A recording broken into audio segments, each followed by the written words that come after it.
Hola, buenos días, buenas tardes. Saludamos y agradecemos a la producción de Radio Mantra FM, sin cuya ayuda este su programa, El Faro Camino Shambhala, no estaría todos los martes a su alcance. También, como no, a todos aquellos que nos estén escuchando ahora mismo por el reproductor, en el chat y a quienes lo van a hacer en diferido. Y como no, saludamos a los compañeros del equipo del Faro. En Diamante, Argentina, tenemos a María Teresa. Buenos días, María Teresa. Hola Jesús, muy buenos días, buenas tardes para ti. Buenas tardes. Bueno, acá estamos preparados para tener un muy buen programa.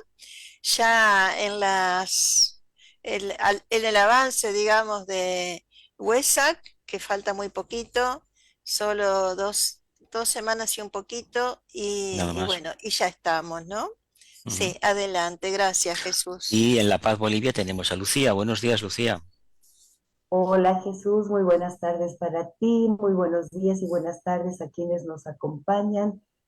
Bueno, con mucha expectativa, estamos cerca del día más importante, del día sagrado de este año, y particularmente este año estamos preparándonos para el concilio de Shambhala, recibir esas energías, pues son días de bastante trabajo interior.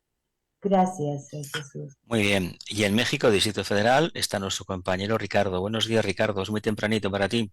Temprano, oscuro todavía, sí, pero con la alegría de compartir con todos ustedes, con todos los hermanos, estos bellos momentos que ya están presentes y se están acercando cada vez más, grandes energías, estamos ya con las energías que nos están acercando a ese gran concilio centenario. Así es que el Festival de Huesac tendrá hoy un gran significado. Un saludo a todos, Jesús. Muy bien. Gracias. Asimismo, hoy tenemos una compañera invitada especial, Nilda Pierro, de Argentina, quien ha aceptado amablemente compartir con todos nosotros algunas ideas sobre un rescate o recopilación de los trabajos realizados por aquellos que tomaron el rol de precursores y divulgadores y que ofrecieron tanto para la construcción de los nuevos paradigmas mentales en aspirantes de Occidente.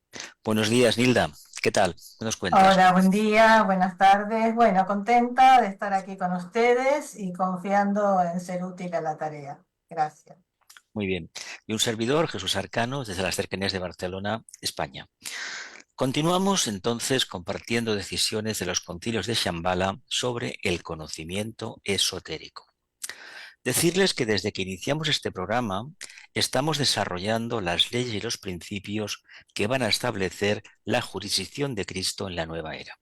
Trataremos todos juntos, como siempre, de reflexionar sobre el tema que hoy nos convoca, en un intento claro de aplicar en nuestras vidas diarias y en aquellos grupos con los cuales compartimos nuestro servicio las leyes y los principios de la nueva era. Para adentrarnos en el tema, podríamos decir que, de acuerdo a lo ya mencionado y como consecuencia del toque divino, todo ha sido acelerado y no se ha visto antes de 1825 un progreso en tan amplia escala. El conocimiento sobre la jerarquía también se está difundiendo por el mundo.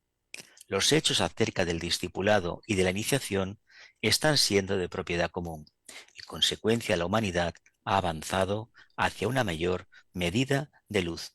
El bien y el mal se destacan con toda claridad. La luz y la oscuridad se hallan en una más brillante yuxtaposición. Las cuestiones del bien y del mal aparecen más claramente definidas, y toda la humanidad ve en escala mundial los grandes problemas de la rectitud y el amor, y del pecado y la separatividad. Aquí, María Teresa, tenemos una cuestión para ti. ¿Qué produce la corriente de energía potentísima del primer rayo que surgía de Shambhala?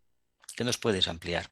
Bueno, Jesús, se crearon unos centros de fuerza planetarios o se estimularon unos centros planetarios desconocidos que todavía no estaban preparados, pero que era necesario activar. Se nos dice que, en virtud de esta efusión de fuerza, surgieron los libros de Madame Blavatsky, que daban una idea de lo que significaba la jerarquía aquí en la Tierra, que enseñaban a los hombres que había otra esfera superior, que hacía que el hombre surgiese de la materialidad y dirigiese su vista hacia el Espíritu de Dios.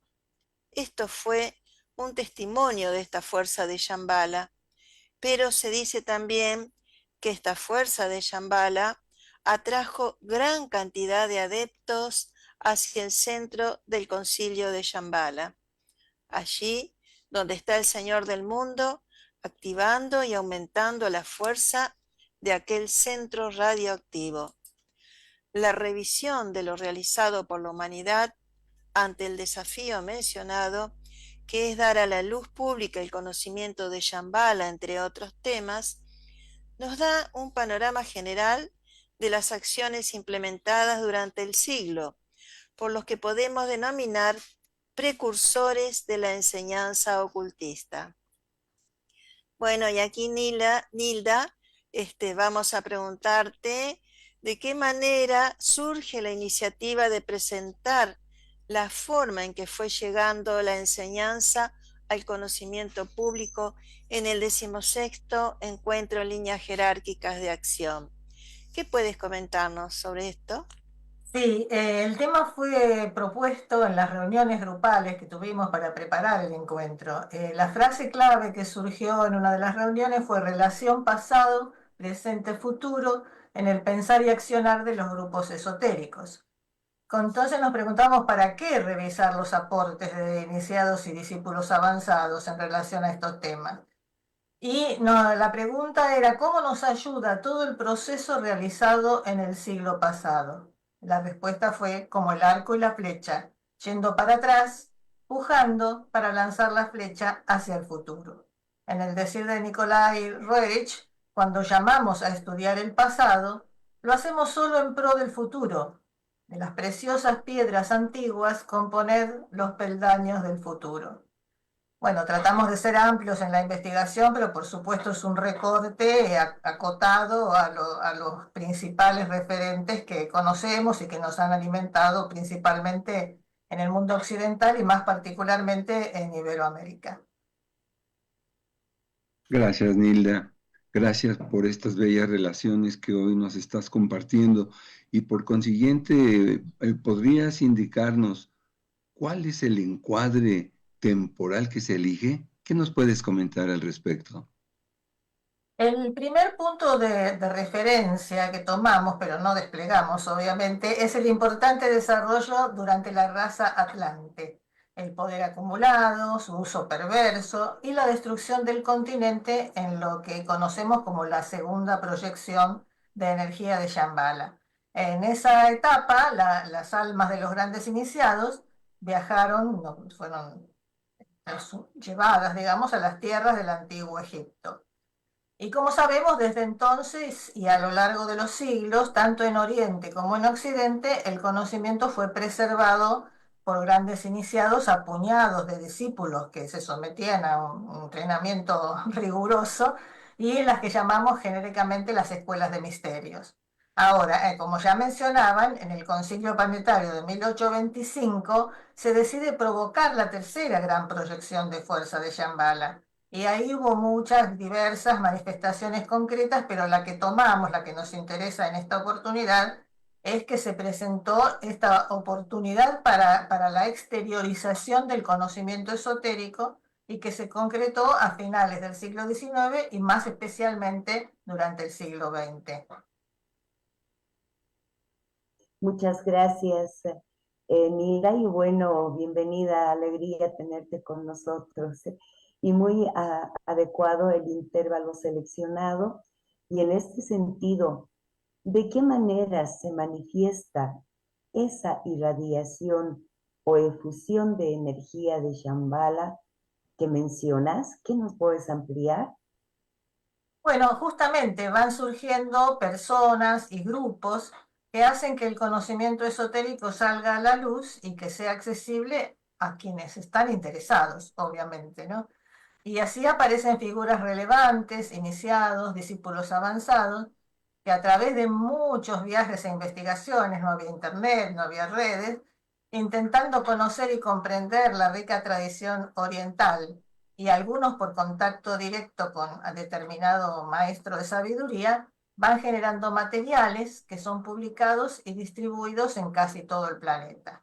Del mismo modo, otros avanzados discípulos, que no necesariamente tienen contacto directo con el maestro, contribuyen con su vida y su obra a la expansión de ese conocimiento y a acercar magnéticamente a, como ya mencionaban, a enormes cantidades de aspirantes que hoy continuamos tratando de realizar la tarea. Con asesoramiento, bueno, ya lo vamos a desarrollar. Gracias, Nilda. De hecho, nos debes comentar sobre cuál fue la primera evidencia de la manifestación, si tiene que ver esta con la relación de los maestros y algunas individualidades que estaban preparadas. ¿Cómo crees que Bueno, fue? y justamente como mencionaban, Elena Blavatsky fue la primera que evidenció el recibir esta impresión desde la jerarquía. Según testimonios, bueno, tenía grandes dotes artísticas, sobre todo pianísticas, pero estaba dotada de ciertos poderes psíquicos o sobrenaturales. Y se mostró interesada en todo lo que era el esoterismo desde pequeña, digamos, ¿no? O sea, tomó varios libros de la biblioteca de su bisabuelo, que había sido iniciado en la masonería a fines del siglo XVIII. Esto puede ser un detalle que puede parecer nimio, pero es interesante comparar cómo cada uno fue recibiendo distintos estímulos, son de procedencias sociales diferentes y cómo igual fueron impresionados por esta energía. Después de un matrimonio frustrado, inició muchos viajes e investigaciones y con 20 años tuvo su primer encuentro con el que sería su maestro, que era el maestro Moria, con el cual tuvo entrenamiento en el Tíbet y diversas experiencias y crisis de tipo sobrenatural, entre comillas, y numerosos viajes. Y continúa su preparación durante muchos años.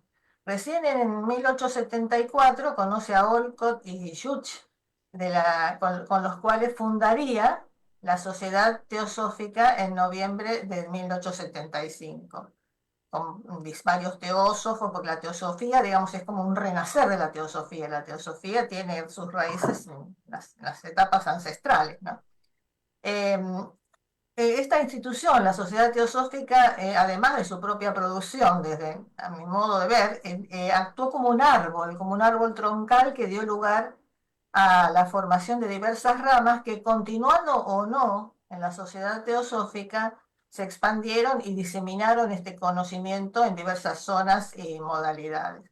Ahora, en cuanto a Blavatsky, las turbulencias de la institución la afectaron bastante, sin embargo, consiguió escribir la monumental obra que es conocida, La Doctrina Secreta, y explicó que lo hacía con la ayuda de los Mahatmas, que ella llamaba los maestros, y que algunas veces transfirieron sus conciencias a su cuerpo físico. Ella decía que esto no era mediunidad porque los maestros no estaban fallecidos, muertos, digamos, sino que eran seres humanos encarnados en cuerpo físico.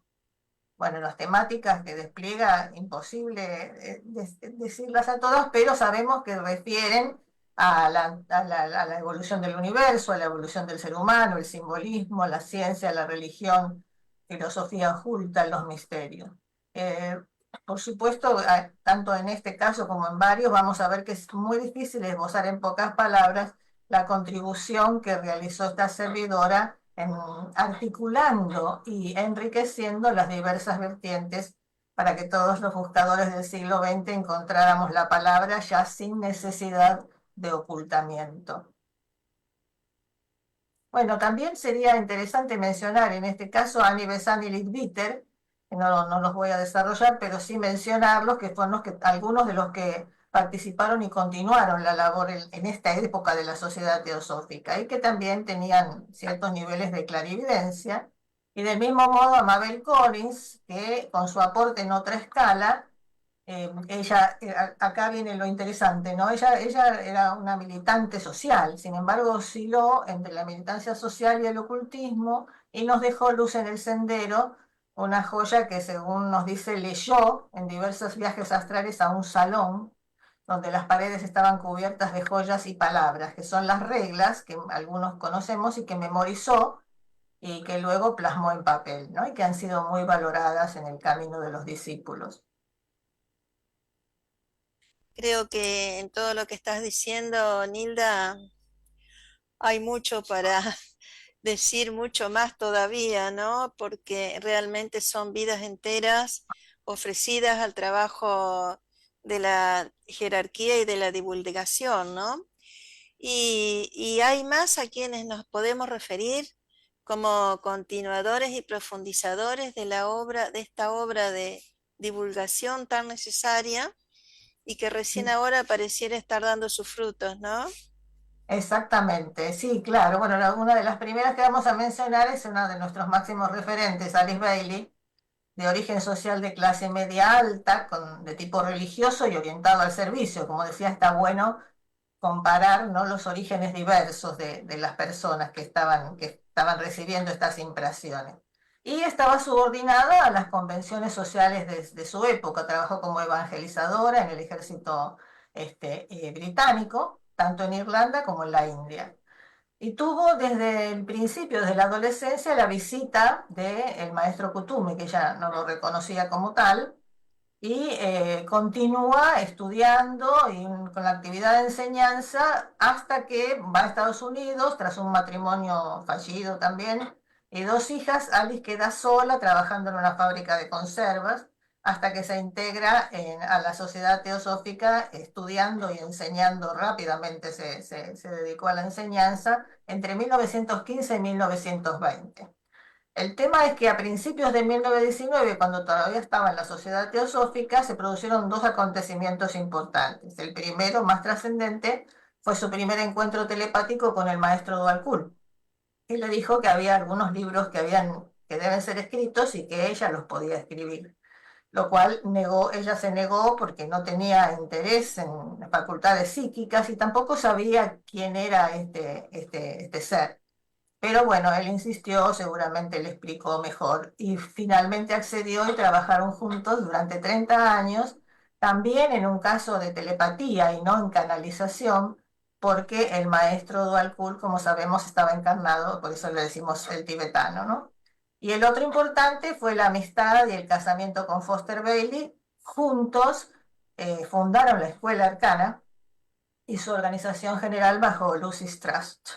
Y ya en 1923 se encontraba funcionando y bueno, a partir de ahí, primero las publicaciones, como algunos sabemos, el maestro quería que salieran con el nombre de Alice Bailey, pero poco a poco se fue filtrando que había un maestro en estas publicaciones y al final salió a la luz. El maestro tenía temor de que las masas, digamos, la gente común, vulgarizada o bastardeara, por decirlo en un término vulgar, esta forma de conocimiento. Pero entonces generó un artículo explicando esto y parte de ese artículo está colocado al principio de cada uno de los libros y lo conocemos.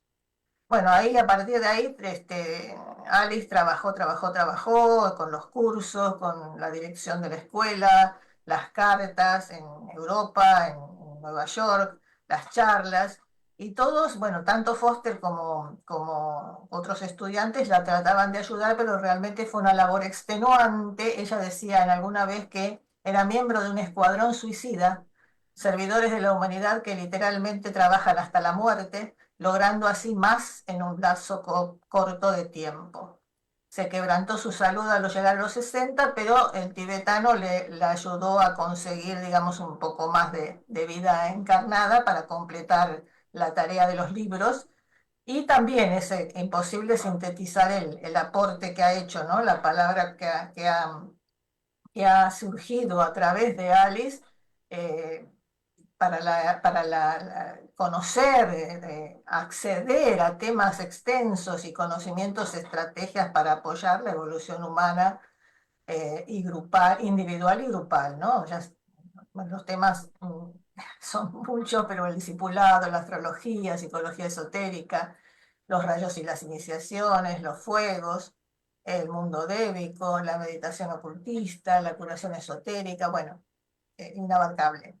Y aquí podemos mencionar a uno de nuestros referentes cercanos, Francisco Bruaglia, que fue discípulo del maestro Dalcura a través de Alice Bailey en un grupo de formación de discípulos que él, digamos, dirigió, y que después de esta experiencia, él ya había venido a la Argentina, pero después de esta experiencia, el maestro le recomienda venir a Sudamérica para divulgar la enseñanza, y bueno, ahí lo tenemos desde 1937 trabajando por esta tarea. Sabemos que difundió desde Buenos Aires a América Latina y más tarde a través de sus continuadores, a través de la Fundación Lucis, que está realizando las labores de la Escuela Arcana con autorización de Alice Bailey desde Buenos Aires.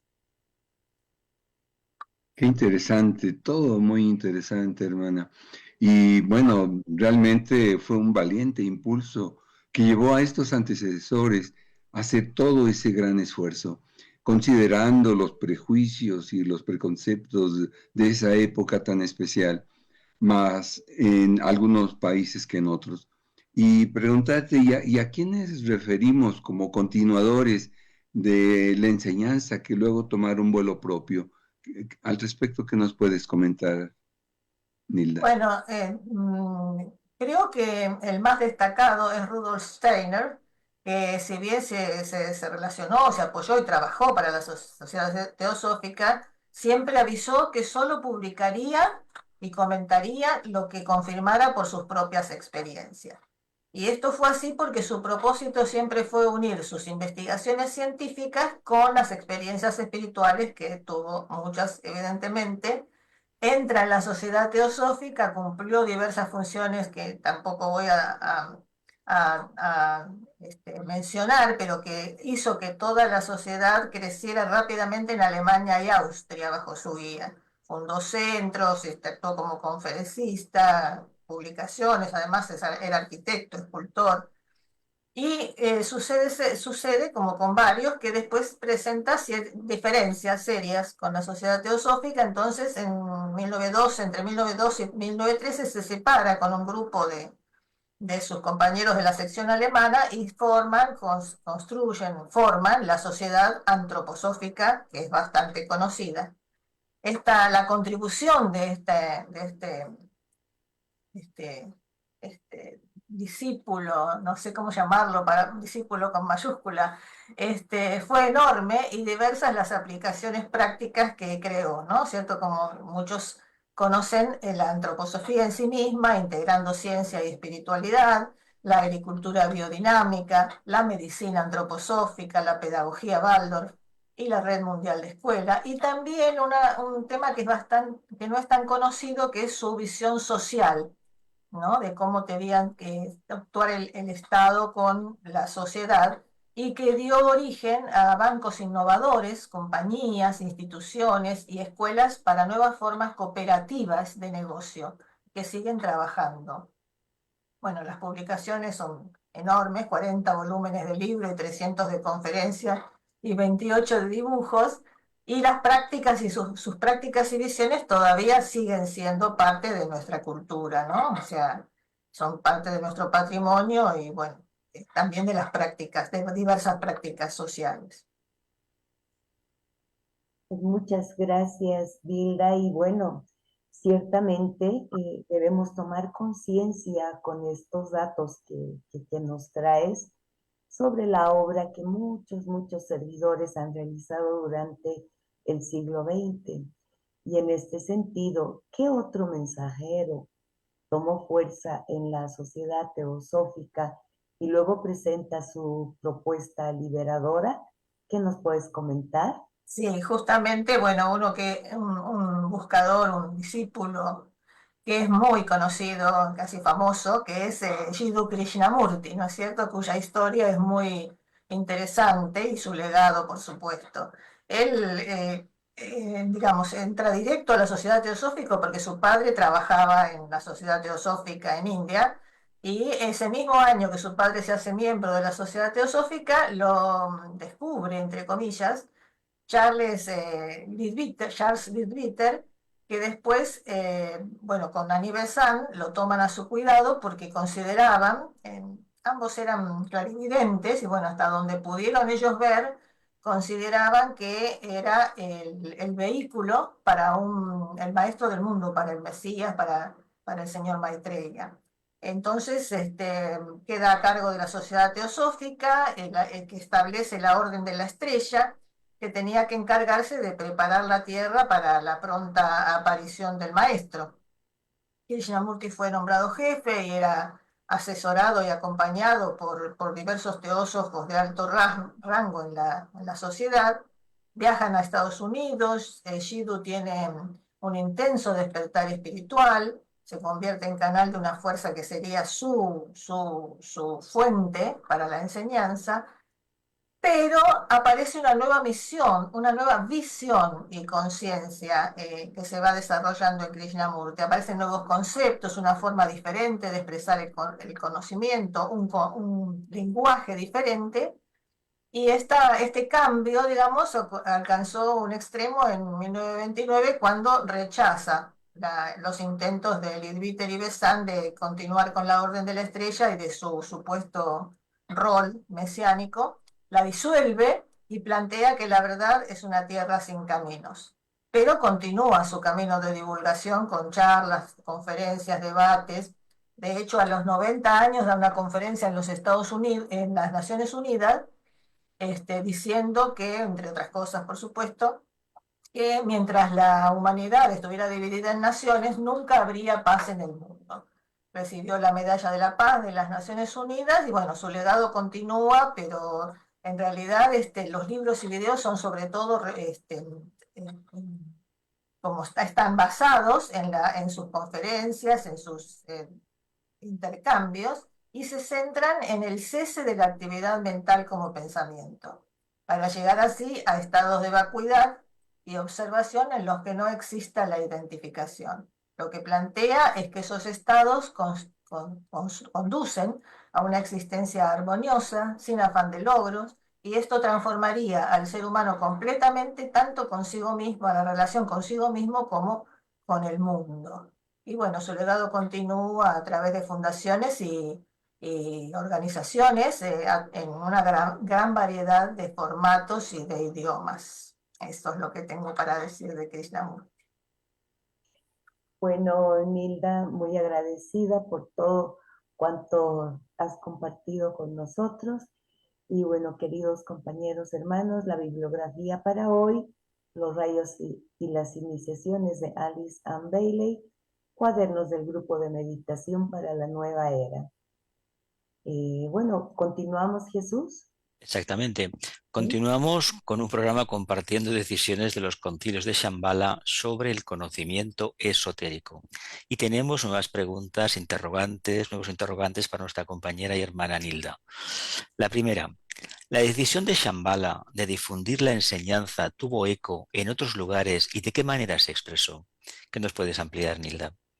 Sí, claramente lo que les comento, por supuesto, tiene que ver con el legado desde Rusia de Elena Roerich y Nicolás Roerich, o Nikolai, como quieran.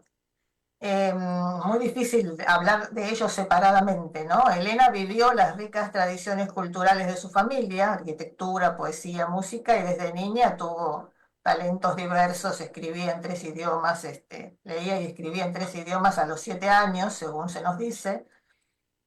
Desde muy joven se interesó en el arte, la historia, la espiritualidad, la filosofía. En 1901 se celebra su boda unión, la llamo yo boda unión, con Nikolai. Fueron compañeros inseparables, tanto en la aventura como en la obra espiritual, y caminaron juntos complementándose uno al otro en la creación y en las búsquedas. Ambos estaban muy interesados en la cultura hindú y en la búsqueda de la historia común de los pueblos. Bueno, la cantidad de viajes es interesante, no lo vamos a desarrollar, pero es impresionante la cantidad de viajes y la dificultad que esos viajes implicaban. Ahora, Elena, cuando ya están en Londres, durante toda su vida, a partir de 1919, pero durante toda su vida, en colaboración con los maestros, se creó una enseñanza filosófica que llamó de ética viviente, el Agni Yoga o yoga de fuego. Aquí se encuentra una síntesis del conocimiento entre Oriente y Occidente, del mismo modo que es lo que ellos permanentemente buscaron, que era un puente entre lo espiritual y lo científico. Afirma la existencia incuestionable de la jerarquía de la luz, afirma que el centro del propio corazón es donde se halla el vínculo con esa jerarquía y con los mundos distantes. Ayuda al estudiante a aprender a gobernar su vida y continuar y contribuir al bien común. Por eso se llama también de la ética viviente. Es un sendero, no tiene disciplinas físicas, meditaciones individualistas o ascetismo, sino que es una práctica del diario vivir. En paralelo, juntos, Nicolai desde temprano también mostró un talento precoz sobre diversos temas, como la pintura, la arqueología, la historia. Se graduó en en varias carreras, y ocupó cargos concretos en el mundo externo. Fue muy reconocido como pintor y como profesor, de hecho sus obras llegaron a los principales museos y ciudades del mundo. Crea un concepto de cultura absolutamente nuevo, fundado en las ideas de la ética viva, ¿no?, que estaba desarrollando junto con Elena. Según él, la cultura está estrechamente ligada a los problemas de la evolución universal de la humanidad y es el gran pilar de este proceso. Algunos dicen Elena escribía y Nicolai reflejaba las ideas de la ética viva en las imágenes artísticas. Ellos juntos fundan el Instituto Urusvati de Investigaciones Himalaicas, que traducido del sánscrito significa luz del lucero del alba. Y ahí trabajaron laboratorios de todo tipo, de medicina, de zoología, de botánica, bioquímica, y los materiales científicos llegaban a las diversas universidades de Europa, de Estados Unidos y de Rusia. Bueno, el otro tema importante de esta pequeñísima selección que realicé para compartir con ustedes es la preparación del proyecto de convenio en 1929 en Estados Unidos, el convenio sobre la protección de los tesoros de la cultura, que llevó a la firma del Pacto Roerich, que fue promulgado de acuerdo con los códigos de derecho internacional, y que junto a él Nicolai ofrece la tan conocida señal especial para identificar objetos de protección, la bandera de la paz. Por su actividad internacional en la esfera de la cultura y por haber inspirado este pacto, Nicolai fue nominado al Premio Nobel de la Paz. Pero bueno, lo más importante creo que queda, este es apenas un raconto, y queda esta experiencia de unión y articulación de diversas formas para la generación de productos, de procesos y productos realmente inefables, ¿no? O sea, podemos ponerle palabras, pero nunca serán suficientes. Bueno, Nilda, todo lo que has dicho ha sido muy vasto, ¿no? Muy amplio y muy rico. Y preguntarte, ¿qué otro referente aparece en las últimas décadas? ¿Qué puedes comentarnos? Sí, otro referente que apreciamos mucho surge en España y con alta influencia en Iberoamérica, que es Vicente Beltrán Anglada, que también nos cuenta que desde niño, yo siempre hago referencia a la niñez o a la adolescencia porque son como interesantes, él vivió siempre con preocupaciones ajenas por completo a su edad física, ya que se estaba preguntando siempre por el significado de la vida y la muerte, el dolor, la enfermedad. Desde la adolescencia tuvo contacto con el mundo débico y diversas experiencias con los mundos sutiles. Esencial fue la participación en la Guerra Civil Española, cuando él llega a estar encarcelado, y dentro de esa desolación, de esa desesperación de la época, su maestro le revela el plan espiritual, un propósito de vida que va a desarrollar a lo largo de los años, ¿no? Después de algún tiempo, él se afilió a la Escuela Arcana y se trasladó a Ginebra, desde donde coordinó la capacitación para todos sus estudiantes en España. Como bueno, estaba la dictadura en España, no podía dar conferencias, por lo tanto publicaba las experiencias en diversas revistas, entre ellas Conocimiento, que antes se llamaba Sofía, de acá justamente de Roalia, de lo que después sería Lucis, en Buenos Aires. Estos artículos fueron después la base de varias de sus publicaciones. Ahora, después de la democracia, después cuando se retorna la democracia a España, él ya puede circular por España y dar diversas conferencias, y viene también la restauración de la democracia en España fue en 1975. De ahí, bueno, recorrió las principales ciudades, pues se publicaron esas conferencias. Y en 1985 tenemos la que siempre consideramos una trascendente visita a Argentina, a partir de la labor de varios grupos, pero sobre todo teniendo en cuenta que Francisco Uruaya estaba desde el 1937 divulgando el trabajo jerárquico, y evidentemente estaba preparando las mentes y los corazones de muchos argentinos para su contacto y su visita, ¿no? Bueno, sabemos que viajó extensamente por más de 2 meses dando charlas públicas. Decidió dedicar su vida, sobre todo, a cumplir lo que había aceptado como sus responsabilidades asrámicas, ¿no?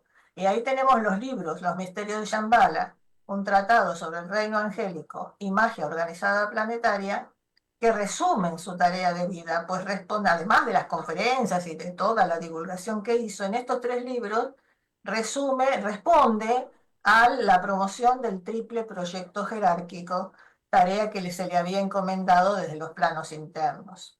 También importante fue su aporte al yoga de síntesis, el Agni Yoga, que ya había sido presentado por los Roerich, y que describe, bueno, como dijimos, los principios espirituales él profundiza, ¿no? y describe los principios generales de esta práctica espiritual.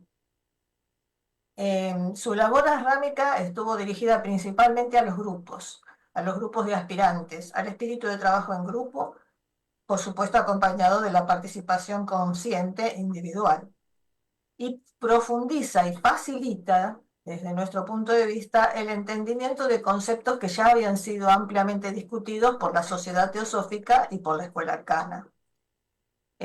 Muy especial es su contribución al concepto de la serena expectación y su utilidad práctica en nuestras vidas, y al lenguaje del corazón como un lenguaje de fuego, a través del cual, y cito, la verdad ha de presentarse de tal manera que convenza sin atar y que atraiga aún sin convencer.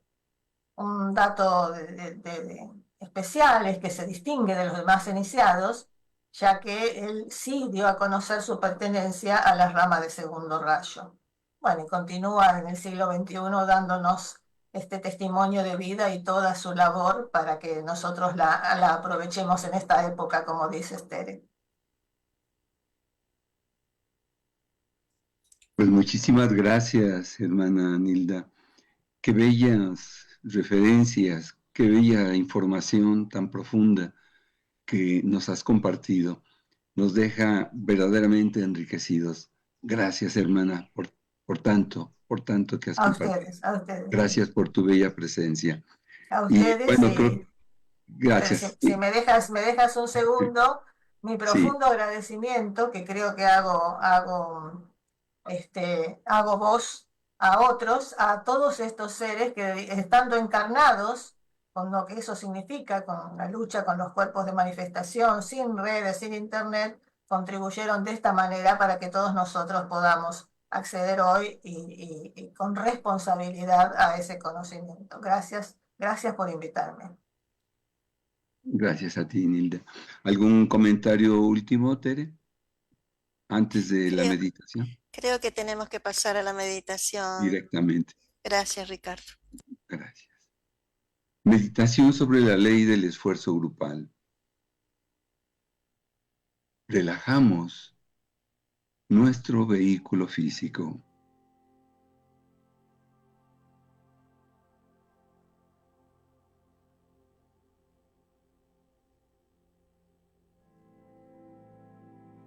Armonizamos la energía emocional.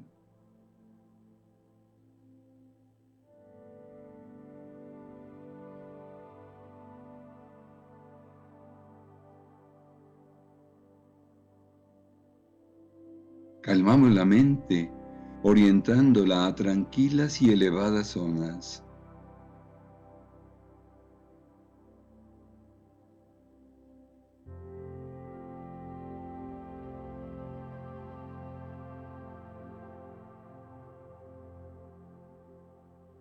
nos vinculamos al grupo y con todos los que realizan esta meditación.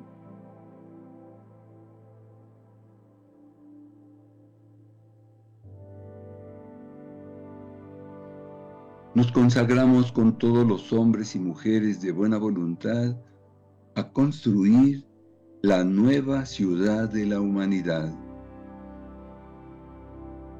Haremos todo lo posible para crear una era basada en la comprensión, la colaboración y la participación, donde desarrollaremos y expresaremos los poderes creadores y las posibilidades espirituales más elevadas.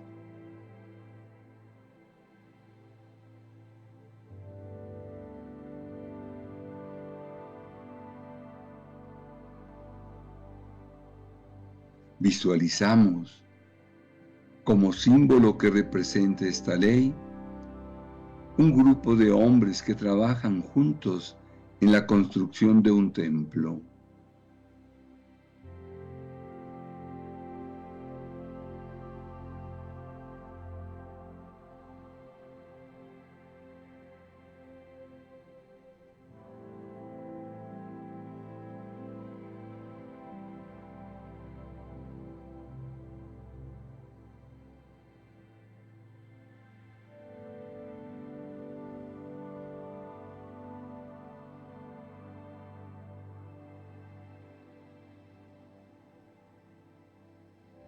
Reflexionamos sobre el significado, valor e implicancia de la ley del esfuerzo grupal.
Imaginamos cómo aplicarla individualmente y en el mundo.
irradiamos telepáticamente, repitiendo las palabras esfuerzo grupal.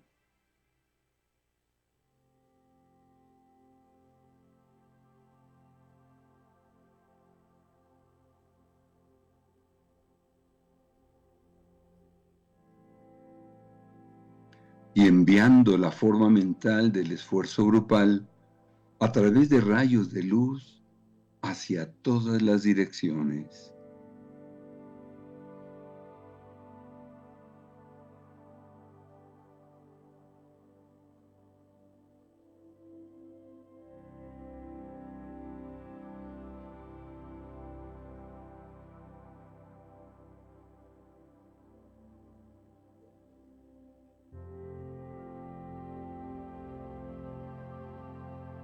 Que seamos ayudados para desempeñar nuestra parte.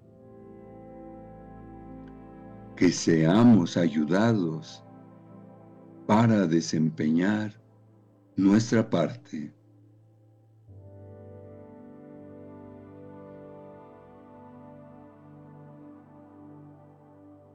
Pronunciemos la gran invocación.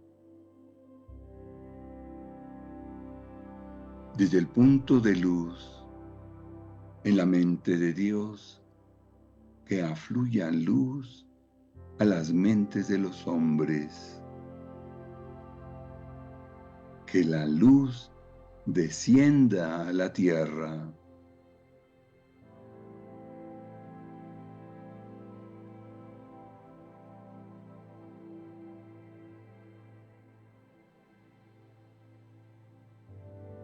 Desde el punto de amor en el corazón de Dios, que afluya amor a los corazones de los hombres. Que Cristo retorne a la tierra.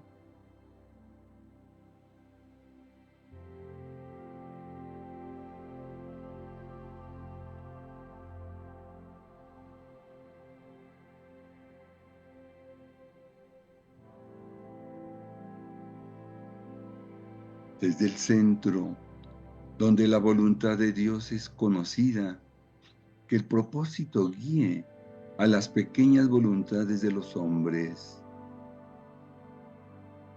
El propósito que los maestros conocen y sirven.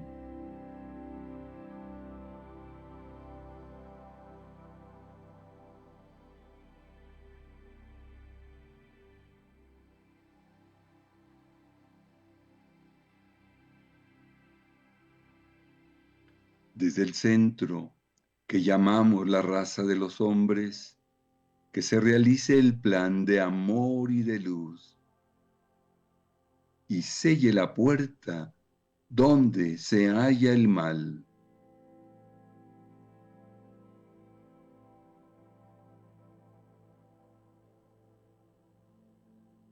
Que la luz, el amor y el poder restablezcan el plan en la tierra.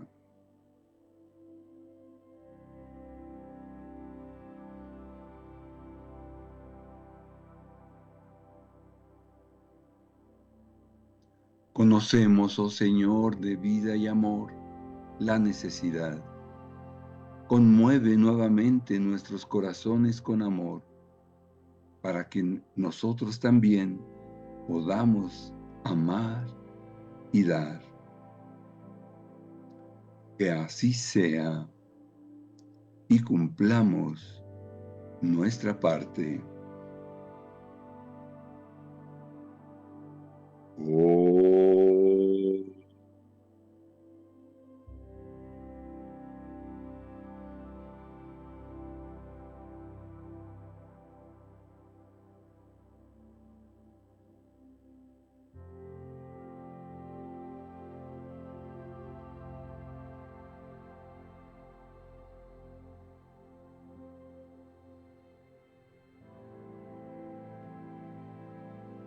Oh.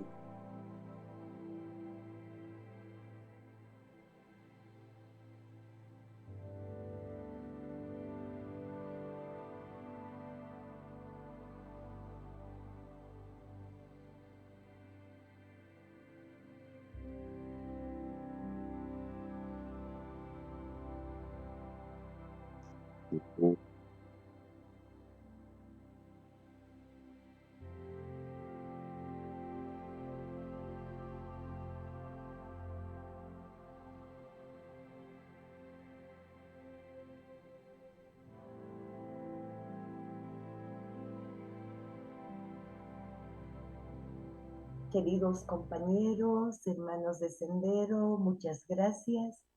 Continuaremos intercambiando las reflexiones sobre las leyes y principios para establecer la jurisdicción de Cristo y construir conjuntamente el camino de retorno a casa.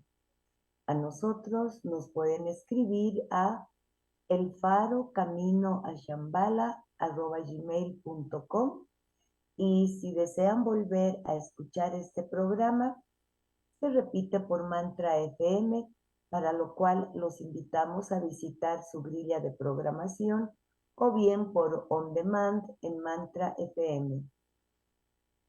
Recordamos una vez más que se está organizando el 16º encuentro de líneas jerárquicas de acción a desarrollarse entre el viernes 9 al lunes 12 de mayo en forma online. En la página de Facebook, Encuentros, Líneas Jerárquicas de Acción, y se escribe todo junto, se encuentra el link del formulario de inscripción al mismo. Los esperamos con mucha alegría. Nos despedimos hasta el próximo martes a las 9 horas de Argentina, 12 horas a tiempo universal coordinado, y continuaremos juntos caminando hacia Shambhala. Muchas gracias.